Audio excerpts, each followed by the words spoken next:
Oke, jadi ini kejadian mistis yang lu alamin. Ini kejadiannya tahun berapa dan awal mulanya gimana sih sampai lu bisa ngalamin hal-hal mistis ini? Boleh ceritain ke kita gitu? Jadi kejadian ini terjadi di akhir tahun 2015, mau ke arah 2016 bang ya.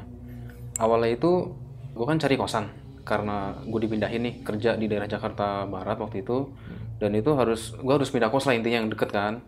Nah akhirnya gue nemu nih salah satu kos di Jakarta Utara. Nah di sini nih ada satu kamar yang cukup angker ya, itu kamar nomor 25. Nomor 25. Nomor 25 betul. Dimana di situ ada sosok cewek yang sering neror gua nih. Sebenarnya sih nggak cuman gua banyak yang diteror, cuman paling ekstrim kayaknya gua bang. Karena kata orang pinter sih memang tuh si hantu itu tuh suka sama gua bang. Oh iya. Gitu. Di akhir tahun 2015 itu, jadi gue dimutasi nih kerja yang tadinya di daerah Tangerang, dimutasi ke daerah Jakarta Barat. Dan gue harus cari kosan yang baru kan, karena jaraknya lumayan jauh juga. Gue dapet nih kosan nih dari temen gue di daerah Jakarta Utara. Dibilang di situ ada salah satu kamar, beberapa kamar yang kosong bang katanya bang. Akhirnya gue survei lah ke sana bang, sama teman gue itu, sebut aja namanya Ricky. Ricky. Nah sore itu sepulang kerja nih, si Ricky ngejemput gue ke kantor nih buat survei bareng kan. Waktu awal sih gue masuk ke kosan ini, memang sih ada rasa ragu sedikit bang ya. Karena ragunya apa? Gue ini tipikal orang yang cukup menjaga kebersihan bang. Nah pas gue masuk ke gang yang mau ke arah kosan Ricky ini, itu lumayan kumuh gitu ya, sempit, kotor gitu kan. Dari situ gue udah mulai ragu nih sebenarnya nih. Cuman ya udahlah, gue coba dulu nih survei nih masuk ke dalam kosannya. Nah begitu masuk, rasa ragu gue tuh hilang bang. Karena gue lihat tuh kosannya tuh bersih, terus terawat gitu lah, pokoknya kayak nyaman gitu ya. Nah terus kosan itu jadi terdiri dari 3 lantai bang. Jadi kosan itu kan terdiri dari 25 kamar di setiap lantainya bang. Nah sedangkan kamar si Ricky ini ada di lantai 2 di kamar nomor 12. Pas gue datang tuh gue disambut tuh sama ibu-ibu paruh baya yang ternyata itu adalah pemilik kosnya. Nah karena si Ricky ini kan udah lumayan lama tuh tinggal di situ bang. Jadi dia kayak dikasih kepercayaan gitulah sama ibu kosnya. Udah nih dikasih kunci buat survei kamar-kamar yang kosong itu kan. Nah pas awal masuk tuh ke kamar si Ricky ini, pas gue lihat kamarnya sih gue srek bang. Karena gue tuh tipikal orang yang lumayan susah nih buat cari kosan yang bener-bener sesuai kriteria gitu kan. Jadi kenapa gue srek di situ? Karena kamarnya itu bersih, terus dinding sama lantai juga bersih, dan yang paling penting tuh di tembok belakangnya tuh ada ventilasi bang, buat sirkulasi udara kan, jadi nggak terlalu panas kan. Nah tapi gue juga mikir lagi nih, kalau misalkan gue ngekos bareng sama dia, sedangkan gue kan punya bini nih, punya anak istri.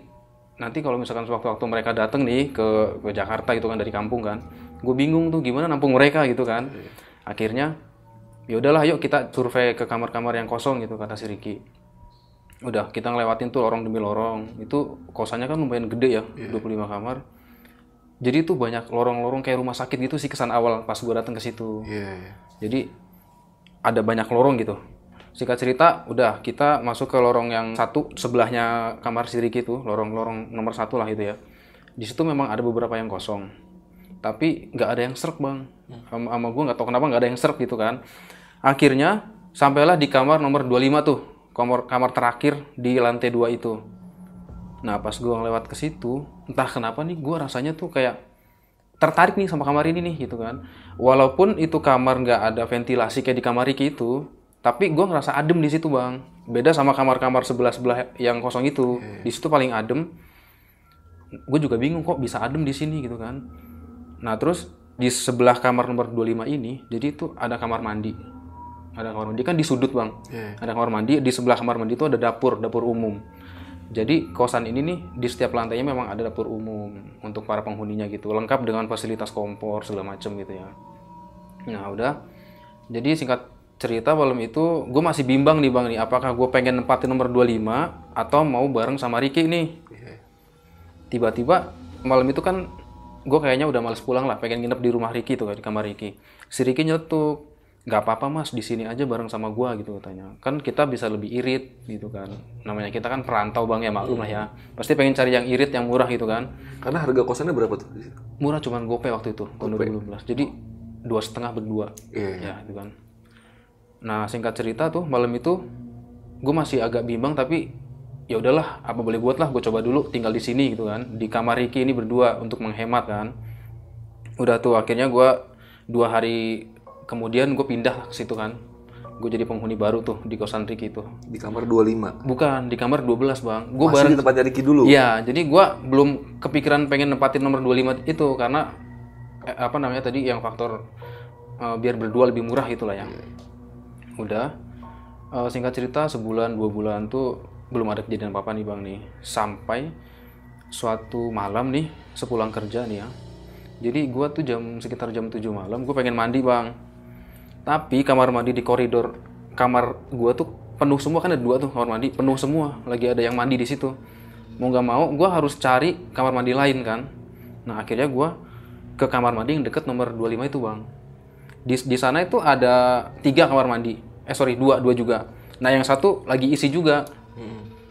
Gue langsung feeling dong, oh berarti yang kosong yang kamar mandi ini, yang samping nomor 25. Udah akhirnya gue masuklah ke situ. Gue kaget bang di situ. Jadi tuh kamar mandi itu bener-bener kotor banget. Terus kayak nggak terawat. Udah gitu cuman ada sampah banyak numpuk di situ. Sama ada ember gede di dalamnya. Di atas ember gede itu tuh ada cermin. Cermin usang. Bisa kan bayangin gimana tuh seremnya. Ini merinding lagi nih. Karena gue tuh emang tipikal orang yang suka kebersihan ya gitu ya. Gue nggak betah tuh ngeliat kayak gitu saking kotornya kan. Gue bersihin aja bang tuh semua tuh. Nggak mikir apa-apa tuh gue. Pokoknya gue bersihin aja, gue sikatin tuh semua lantainya, embernya gue bersihin. Nah terus pada saat gue ngebersihin itu emang gue kayak sedikit ngeliat sekelebatan bayangan gitu. Terus udahlah gue nggak mikir apa-apa lagi. Toh gue di sini bersih-bersih nggak ganggu gitu kan pikir gue. Udah akhirnya singkat cerita udah bersih semua. Dulu lumayan malam juga kan bang ya. Jadi gue agak mempercepat lah. Nah udah, abis itu gue mandi nih. Pas gue mandi, dari cermin itu, cermin yang sebenarnya sih cerminnya udah kusem banget ya, udah usang gitu. Cuman gue masih bisa ngelihat kayak sekelebat bayangan sepasang mata gitu bang, kayak lagi ngeliatin gue gitu. Tapi pas gue melek nggak ada apa-apa, gitu kan. Terus gue mandi lagi nih. Nah tiba-tiba dari arah luar kamar mandi tuh ada yang gedor pintu kamar mandi. Gue kaget dong spontan. Karena emang gue di situ juga lagi was-was, ketambah lagi ngedenger ada ketokan pintu itu bang. Gue langsung nanya siapa gitu kan. Ternyata ada suara cowok tuh dari luar. Siapa di dalam gitu kan, dia nanya gitu. Saya dari koridor sebelah sejauh gitu kan. Saya numpang mandi di sini karena di kamar mandi sebelah sana penuh semua, saya bilang gitu. Habis itu gue tungguin, nggak ada jawaban lagi bang. Gue masih mikir positif lah. Oh pasti ini orang penghuni juga nih yang mungkin pengen mandi di sini juga gitu kan, pikir gue gitu bang. Gue nggak mikir apa-apa lagi, udahlah gue percepat mandi, gue langsung keluar.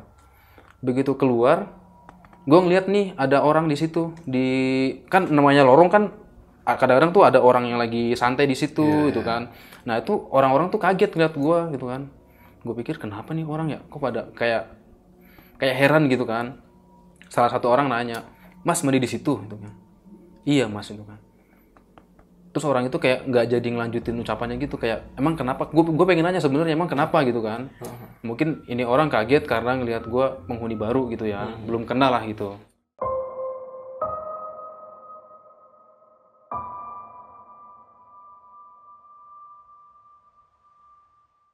Akhirnya gue jalan tuh pergi ke kamar. Itu sekitar jam 8 lah, jam 8 malam. Nah kebetulan di malam itu si Ricky ini dia lagi kebagian shift malam. Shift malam itu dari jam 10 malam sampai jam 8 pagi. Nah, malam itu nggak tahu kenapa gue nggak bisa tidur bang. Jadi kayak ngerasa gelisah gitu ya, nggak tahu kenapa lah. Pokoknya udah coba merem tapi nggak bisa merem. Gue jujur aja kepikiran sama kamar mandi itu. Kayak ada yang ngawasin gitu kan. Gue nggak bisa tidur tuh nyampe malam tuh. Udah coba dengerin musik lah. Udah coba chattingan sama istri lah. Pokoknya udah segala macem lah. Kok masih nggak ngantuk juga nih. Sampai sekitar jam 2 tuh kalau nggak salah. Jam 2 itu gue udah nggak tahu harus ngapain lagi nih. Tiba-tiba gue tuh kayak ada yang ngebisikin nih. Pokoknya lu harus ngelakuin sesuatu gitu kan. Ada yang ngebisikin kayak gitu. Jelas suaranya. Jadi tuh kayak batin gue sendiri sih sebenarnya sih yang ngomong lu harus ngelakuin sesuatu gitu kan. Nah akhirnya gue kayak inget nih. Wah jangan-jangan gara-gara tadi gue bersih-bersih belum sempet numpang-numpang nih. Gue emang waktu itu nggak sempet numpang-numpang karena gue langsung bersihin aja lah udahlah gitu ya. Nah, akhirnya gue tuh jam 2 malam tuh, gue mengendap-endap lah ya dari kamar tuh menuju kamar mandi yang udah sepi banget waktu itu kan. Udah sampai sebelum sampai ke kamar mandi itu kan ngelewatin yang kamar nomor 25 itu tuh. Iya. Nah di situ juga gue nggak tahu kenapa setiap lewat kamar itu tuh kayak pengen liatnya ke situ terus bang gitu loh. Kayak ada yang narik gue buat ngeliat gitu ya. Iya bener. Terus udahlah gue nggak hirauin lagi. Gue langsung jalan aja ke kamar mandi itu. Gue buka pelan-pelan pintunya. Terus di situ gue baca Bismillah sih ya. Gue di situ gue coba ngomong. Saya minta maaf kalau saya ganggu di sini. Saya nggak niat ganggu. Saya cuman pengen numpang mandi di sini. Saya bilang gitu. Selesai gue ngomong gitu. Itu tiba-tiba aja bang, langsung semerbak banget bau bunga kayak bunga melati gitu bang. Dalam kamar mandi itu? Dalam kamar mandi itu. Jadi gue emang nggak pernah ngeliat sih sosok kuntilanak atau hantu apapun. Cuman gue tau lah ya rumor yang beredar kan kalau misalkan bau bunga gitu pasti kan identik sama kuntilanak. Iya gitu, betul kan. Gue langsung lari bang itu bang. Lari ke kamar tapi gue lari sambil nahan gimana caranya biar jangan kedengeran sama orang gitu kan. Soalnya kan jam segitu kan gak enak juga kan. Iya. Gue lari tuh. Udah lari dengan ya nggak tahu gimana caranya waktu itu gue lari tapi gue nyampe ke kamar. Habis itu gue langsung masuk ke kamar tuh merinding banget tuh waktu itu kan. Nah terus nggak lama dari gue masuk gue denger ada suara langkah kaki di koridor kamar itu di depan kamar lu. Jadi ini kan kamar gue begini nih bang ya di lorong gitu kan. Iya. Itu dari lorong itu mau ke kamar gue tuh lumayan agak panjang lah jalannya gitu ya sekitar 6 atau 5 meter lah gitu kan. Kedengeran kan suaranya. Nah itu kedengeran banget suara langkah kaki nggak pakai sendal sih gue dengerin gitu karena nggak ada suara tok tok tok gitu kan. Posisinya kan gue tidur kan di kasur lantai bang begini kan otomatis kan denger banget tuh denger suara langkah kaki itu dan itu langkah kakinya berhenti tepat di depan kamar gue bang waktu itu. Lu bisa nggak bayangin gimana parnonya gue waktu itu kan. Gue sendirian malam itu. Udah gitu gue nungguin nih, gue udah siap pokoknya apapun yang bakalan terjadi nih, gue udah siap dah pokoknya. Gue udah nunggu nih, 5 menit, 10 menit, tapi nggak ada suara apa-apa lagi. Akhirnya karena gue udah saking ketakutan, ngantuk juga sih sebenarnya sih bang ya, cuman ada rasa takut juga. Nah udah akhirnya gue tutupin aja tuh pakai selimut, dan akhirnya gue sekitar subuh tuh baru bisa tidur bang. Nah sekitar jam 8 pagi, gue denger ketokan pintu dari arah luar kamar. Ternyata tuh si Ricky kan baru pulang. Si Ricky pulang, gue kondisinya tuh badan kayak lemes buat itu kan, kayak lemes, kurang tidur gitu kan, capek gitu. Terus si Ricky-nya bilang gini, belum bangun mas gitu kan. Iya Ki belum. Tiba-tiba si Ricky tuh ngedeket bang ke arah gue bang, ngedeket ngeliatin gue dari ujung rambut sampai kaki. Gue kan bingung kenapa nih anak nih. Ternyata di leher gue tuh ada kecupan merah. Di leher? Di leher. Dan gak cuma satu bang, ada beberapa, 3 kalau nggak salah. Si Ricky itu pikiran dia tuh nakal nih. Wah lu abis di rumah siapa mas gitu kan? Kok lu ada kecupan di situ gitu kan? Iya. Gue bingung dong apaan sih gitu kan? Maksudnya. Sampai bawa cewek ke kamar nah, itu. Nah gitu bang. Sedangkan gue tidur sendiri kan. Gue langsung ambil cermin dong. Gue kaget bang, ternyata bener. Gue pikir cuma bercanda tuh si Ricky kan. Udah. Kenapa ya kan gue gitu kan, mikir siapa nih yang bikin kecupan begini kan. Terus si Ricky masih ngeledek tuh, pasti lu abis bawa cewek nih kesini nih gitu kan. Demi Allah Ki, gue nggak bawa siapa-siapa, gue bilang gitu kan. Nggak sampai di situ bang, kejutan di pagi itu bang. Nah pas si Ricky ngeliat ke arah spray di kasur itu kan, ada spray ya. Di situ ada gumpalan rambut panjang bang, beberapa helai itu. Rambut panjang. Rambut lu sama Ricky nggak ada yang panjang? Nggak ada yang panjang. Kayak rambut cewek habis dipotong di salon gitu bang ya. Iya. Terus ngelingker gitu loh. Dan rambutnya tuh memang acak-acakan sih. Nggak rapi kayak rambut bekas orang dipotong rambut gitu kan. Nah si Ricky nanya lagi, ini rambut siapa mas kalau lu nggak bawa cewek gitu kan. Gue gimana ya, gue dongkol juga sebenarnya waktu itu. Gue nggak bawa cewek gitu kan. Dan gue tidur sendiri gitu kan. Lu kan tahu gue udah punya bini, lu juga kenal bini gue kan, masa gue bawa cewek sih gitu kan. Nggak mungkin, kalau bawa cewek mending gue di hotel lah, di mana lah, di luar gitu kan bang. Nah akhirnya udahlah gue lupain lah, gue coba anggap nggak terlalu mikirin banget lah gitu ya, nggak ambil pusing. Akhirnya karena gue harus kerja pagi itu, gue mandi, gue bawa rambut itu, gue cuci, terus gue buang, gue bersihin lah ya, gue bacain doa. Dan pas gue mandi kan ternyata ada kecupan lagi nih di dada sama di paha. Gue makin shock tuh kan. Dan gue ngerahasiain dari si Ricky. ya udahlah, gue pokoknya masih nggak mau mikir yang terlalu panjang lah. Udah gue mandi, selesaiin mandi, terus gue berangkat kantor biasa. Jujur aja di kantor gue sempet mikir-mikir sih sebenarnya ini kenapa itu kan, ini ada apa gitu. Udah akhirnya besokannya lagi, hari kedua, malam kedua Ricky sip malam kayak gitu lagi bang. Sama, kejadian rambut lagi, kecupan lagi, dan gue masih sembunyiin dari si Ricky. Gue nggak mau si Ricky ini jadi takut gitu kan.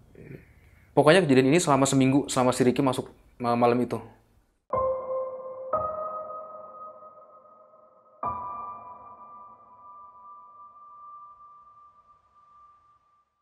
Nah, karena gue udah dalam seminggu itu selalu diteror gitu bang ya, kan gue lumayan stres juga nih lama-lama nih ya.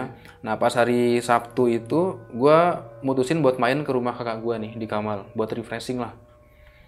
Dan sebelum gue main ke sana, itu bekas kecupannya gue kerok dulu bang.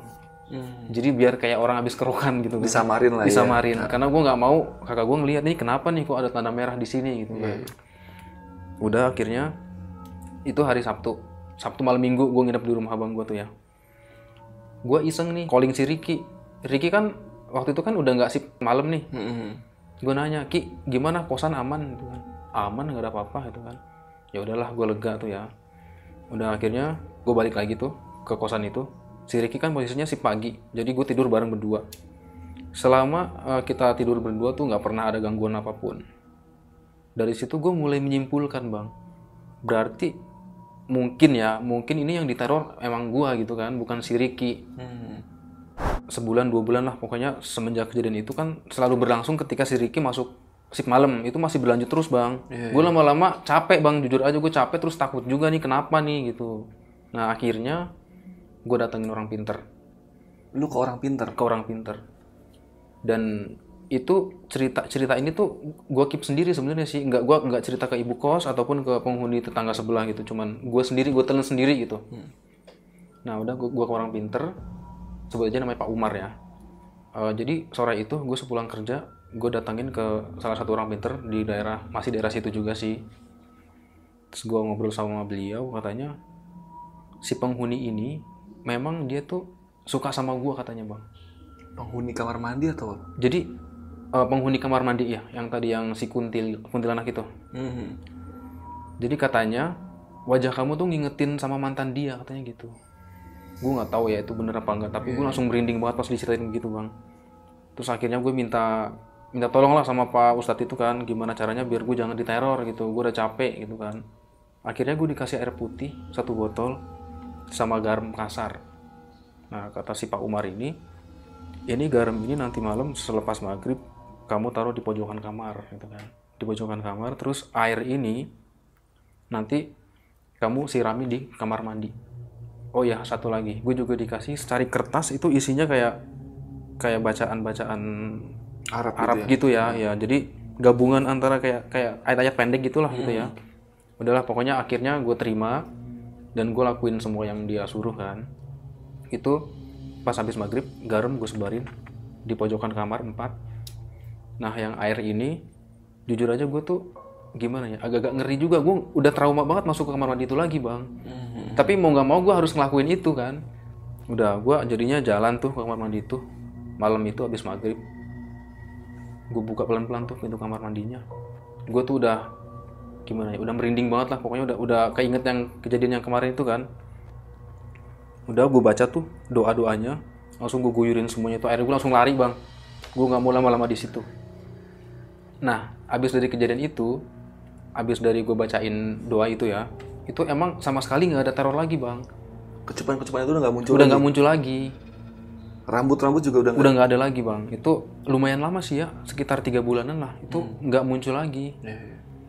Nah tiba-tiba teror itu muncul lagi bang. Itu gara-garanya gue mandi, tapi bukan di kamar mandi itu ya, sebelahnya bang. Kamar mandi sebelahnya. Pas gue mandi dari situ, malam itu juga gue ngalamin lagi bang, kayak kecupan sama rambut itu. Tapi kalau untuk yang kayak penampakan atau suara yang langkah kaki itu udah nggak ada. Cuman dia selalu ada rambut sama kecupan. Berarti kemungkinan kuntilanak itu emang menghuni di daerah sekitaran situ ya? Iya, kemungkinan. Gak cuma di kamar mandi yang lu bersihin itu ya? Kemungkinan sih gitu bang. Nah, akhirnya kan gue penasaran nih. Gue udah capek, akhirnya gue ngomong sama si Ricky. Ki, ini kenapa sih Ki? Kok gue selalu diteror gitu kan? Emang masih, kata dia kan. Iya masih, jujur aja selama ini gue bohong sama lu gitu kan. Sekarang gue tanya deh, waktu itu lu mandi di sana, lu ngapa-ngapain nggak itu kan? Lu tahu maksudnya kan kalau Iya. dikiranya gue ngelakuin hal-hal yang jorok itu kan, bang, nggak mungkin lah gue bilang gitu kan. Tapi gue penasaran nih sama kamar nomor 25 itu Ki. Itu kenapa sih? Emang kenapa, kata si Ricky? Nggak ada apa-apa kok, kata si Ricky gitu. Enggak, masalahnya gue kalau setiap lewat ke kamar itu tuh kayak ada yang narik gue buat ngeliat terus ke kamar itu gitu kan. Nah, si Ricky nggak tahu tuh kenapa. Tapi yang dia tahu, setiap ada penghuni yang menghuni di kamar itu nggak betah lama, bang.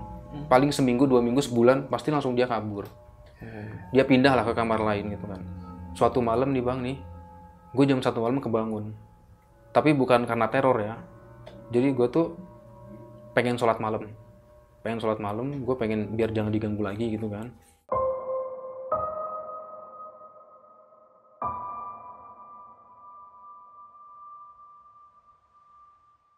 Malam itu sekitar jam 1 masih agak rame lah, masih ada yang suara-suara dari kamar sebelah gitu kan. Gue masih nggak takut lah, wah masih banyak yang belum tidur gitu kan.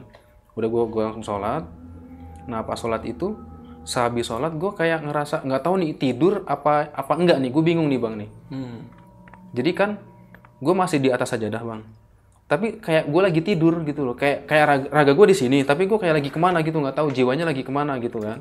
Nah itu gue kayak mimpi, gue lagi di padang rumput yang luas itu, banyak bunga-bunga kayak taman gitulah. Terus ada cewek nih bang, rambut panjang, mukanya pucet. Itu dia tuh senyumnya tuh senyuman cewek nakal gitu bang. Jadi gue tuh posisinya lagi tiduran nih, lagi tiduran di rumput gitu kan. Itu, ya? Dia gini bang, aduh berani bang. Kata dia gini, namaku Sekar, gitu kan. Terus rambut yang ada di kamarmu itu adalah rambutku, katanya gitu. Gini. Terus dia tuh ketawa ala kuntilanak yang menggelegar gitu, gimana yang bikin orang takut gitu bang ya. Dia ketawa gitu. Dan dia tuh pengen ngebangunin gue dari tidur itu. Dan gue, untungnya gue nggak mau. Tangan gue nggak mau di situ. Gue kaget dong, langsung namanya Sekar. Sekar kan kalau dalam bahasa Jawa kan artinya bunga ya. Bunga, iya. Nah bunga. Terus gue mimpi juga di taman bunga bang. Banyak bunga sama rumput-rumput. Dan dari kamar mandi lu cium juga bau bunga. Bau bunga juga. Jadi gue mengait-ngaitkan itu semua kan. Nah terus akhirnya gue di situ berusaha lari tuh di mimpi itu. Gue berusaha lari tapi gue nggak bisa kemana-mana bang. Gue lari ke sana jadi tuh kayak hamparan rumput yang luas, nggak ada ujungnya gitu bang. Jadi kemana-mana lu lihat tuh semuanya tuh rumput sama bunga-bunga gitu. Gue nggak bisa kemana-mana. Si Sekar ini dia masih cekikikan sambil ngejar gue gitu kan. Nah pas banget dia hampir ngeraih gue nih, gue kebangun dari situ. Dan pas gue kebangun, ternyata gue lagi tidur di atas sajadah bang. Udah keringetan, keluar semua, udah keringet dingin tuh kan. Gue bingung nih, kenapa nih? Mimpi apa ini terus? Oh ya, satu lagi bang. Pas gue bangun, itu kalimat pertama yang gue ucapin tuh Sekar gitu sambil teriak bang. Iya. Gue teriak begitu.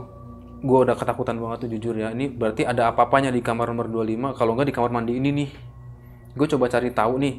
Tapi penghuni kos di situ tuh entah mereka nggak tahu atau nyembunyiin sesuatu, gue nggak tahu ya.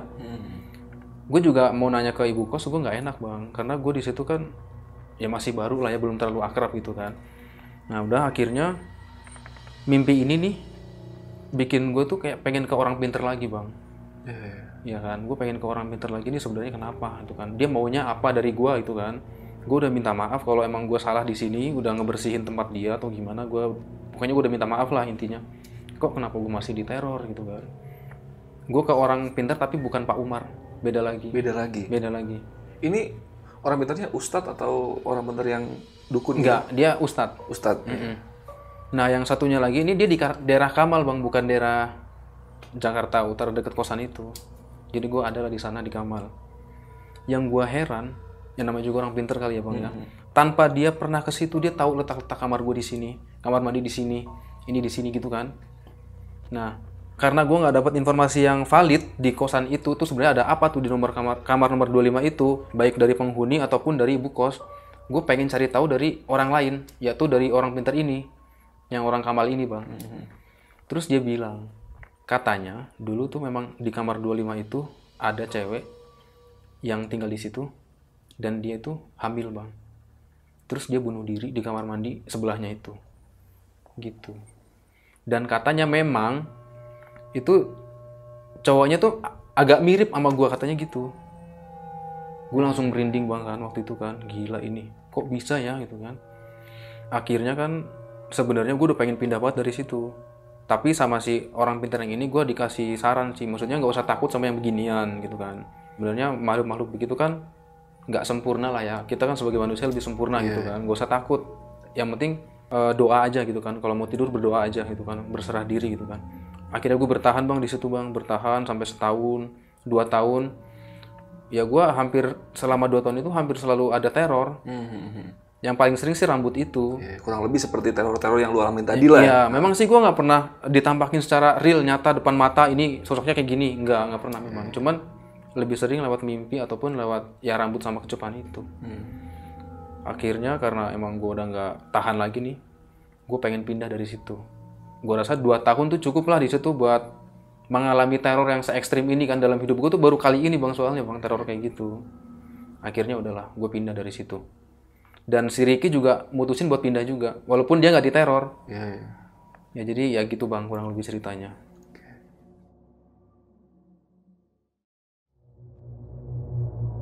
Oke, itu tadi cerita dari Fajri. Thank you banget Fajri udah share cerita di Lentera Malam. Nih cerita yang gue suka sih nih, karena gue ngerasa banget nih, gue ada di posisi lu saat lu tadi cerita sih. Iya. Jadi gue mau nanya sedikit nih tentang cerita lu yang lu bawain tadi nih, Jri.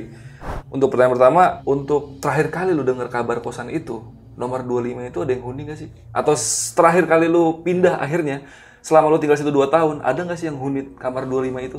Jadi kebetulan belum lama ini sih, sekitar sebulan yang lalu, gue masih punya kontak nih teman yang pernah kos di situ. Tapi dia posisinya juga udah pindah. Tapi dia lebih lama di sana tinggalnya. Gue nanya di kamar nomor 25 gimana? Nggak ada penghuninya bang. Sampai sekarang. Sampai sekarang berarti sampai 1 bulan yang lalu ya? Sampai 1 bulan yang lalu ya? Belum ada yang ninggalin kamar nomor 25. Belum ada bang. Dan lu kan sempat bilang, lu kan agak nggak enak ya nanya ke ibu kosnya ya tentang kamar 25 itu. Tapi lu sampai sekarang belum tahu ada cerita dari ibu kos itu? Belum. Sama sekali? Karena dari awal gini bang, si ibu kos ini kayak kesannya kayak nutup-nutupin. Jadi sebenarnya gue emang nggak pernah cerita sama si ibu kos. Cuman si Ricky ini pernah ngomong, karena kan dia lumayan deket kan sama ibu kos. Iya. Kata si Ricky sih ibu kos selalu bilang, selalu menyangkal lah, nggak ada apa-apa kok di sini, aman gitu. Iya. Entah ya, mungkin dia nutup-nutupin biar image kosannya nggak jelek kali ya. Gue juga nggak tahu bang. Dan lu sempat nanya juga ke beberapa orang yang situ juga nggak ada yang tahu ya tentang kamar 25 itu. Nggak ada yang tahu, cuman ada beberapa penghuni lain juga yang diteror, tapi nggak se-ekstrim gue sih. Kayak paling kayak ngedenger malam-malam ada yang mandi. Tapi dari arah kamar mandi itu. Iya.